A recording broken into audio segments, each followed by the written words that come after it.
হারুন বলিল, বলিল তুমি বড় লোকের ছেলে, তোমার এই কাজ ভালো নয়। না। শামিন বলিল, নিজের কাজ নিজে করিলে কোনো শরম নাই। শরম নাই। হারুন বলিল, সত্যই ঠিক, আমিও বাগান করিব। মানে বাগানটা কয় প্রকার সেটার উত্তর চাই। সেটা তো আমরা জানি না, আপনি বলে দেন ওস্তাদ, বলেন। এটা উত্তর বহুত কঠিন, বহুত কঠিন। কঠিনটাই আমরা তো শিক্ষা রাখবো চাই আমরা জীবনে চলার মাঝে।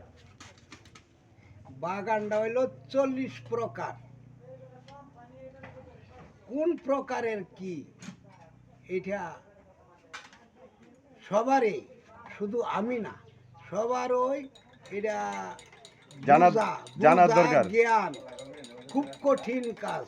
কাজ। এন্তরি সমার্থতা আলা